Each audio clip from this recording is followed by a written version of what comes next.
Hi there, Zach DeSetti, Tim DeSetti, two of the advisors on your 401k plan.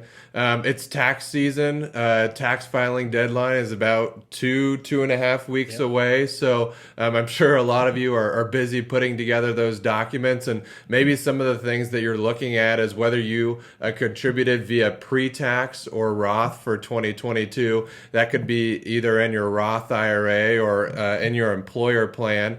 So today we just wanted to touch on two or three of the main points on why someone might choose pre-tax or Roth. There's definitely some benefits to Roth as far as tax-free growth and other things like that. But there's also some benefits to pre-tax contributions, and there's a whole range of why you might do one versus the other, and they're all very personable. But we've narrowed it down to, again, just one or two bullet points. So Tim, do you want to kind of talk about the two easiest ways to kind of look at those, and maybe an exception or two? Yeah, the simple rule is, hey, you have to look at what you're paying in taxes today. So, number one, what do I pay today? Number two, what am I going to pay in the future when I withdraw these funds? And so that's a harder question to ask sometimes or answer sometimes because we don't necessarily know what the future brings. But let's tackle today first. Today, number one, we know the tax system is set up with the tax brackets, and we're showing you those tax brackets on the screen. Basically, I think we'll focus in on that 12% and 22% federal tax bracket. That's the single largest jump in our system, and on a single taxpayer, it happens at right around the mid $50,000 range, and again, double that for a married couple, right around 110 or so. That's the point at which you jump from 12% to 22%. And again, that large jump often prompts people to say, wow, my taxes are going up. What can I do to lower that? And of course, pre-tax traditional is the best way to lower your taxes. So again, whether you're young or old, that's probably something to be keenly aware of. And those tax rates are after your standard deduction as well. So when you Very say good like point. 110,000, take your standard deduction, and that gets you down to what you see on the screen as far as roughly $90,000 taxable income, jointly, or half of that for a single. Correct. Too. Thank you for pointing that out. That's very important. So when it comes to taxes today, if you're younger and you're in the beginning of your career, perhaps earning less than what you will make in the future, and if you fall below that 22% tax bracket, boy, it's a perfect opportunity to use to pay those taxes and get that deferred growth and a potential to withdraw that money completely tax-free during your retirement years. Mm-hmm. That time you have on your side is also very, very valuable. I would say that there is that one exception.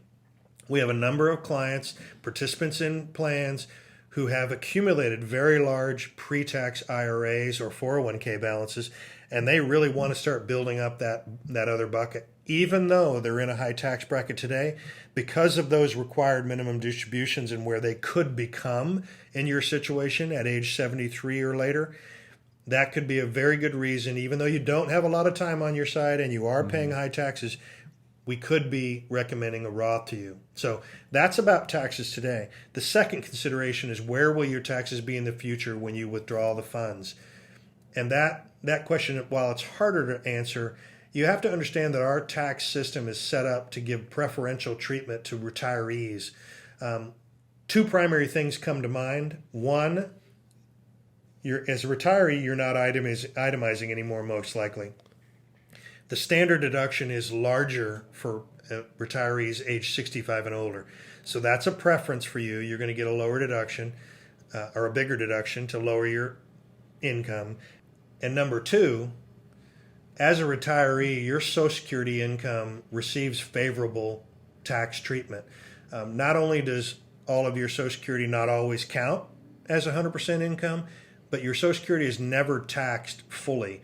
It's taxed at either 50% of the amount or 85% of your Social Security is taxed.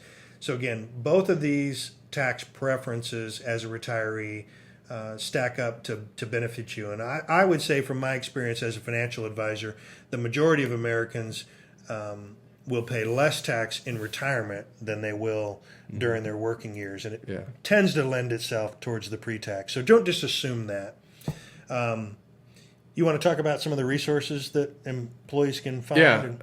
Yeah, I think either way, whether you're evaluating pre-tax or Roth, it's great to go and do some research on your own just to get a baseline understanding for maybe where you should be. If you go to www.infinitoskc.com, which we will throw up on the screen here at the very end, we have a lot of calculators and resources under our resources tab. But in the end, the best thing to do is to set up a meeting with Tim or I or one of the advisors on your plan. We'll walk you through, with your spouse and if you have a spouse or with just your income, and show you exactly, how much tax you're paying now, where we think we're going, and kind of give you an idea of whether Roth or pre-tax, would be best for you at this time. Not to say too that, like we've mentioned, some of these things are going to, change over time. Yeah. So, this is kind of an ongoing conversation. So thank you for joining our video today. We hope you found this helpful, and please schedule some time with us if you have any further questions.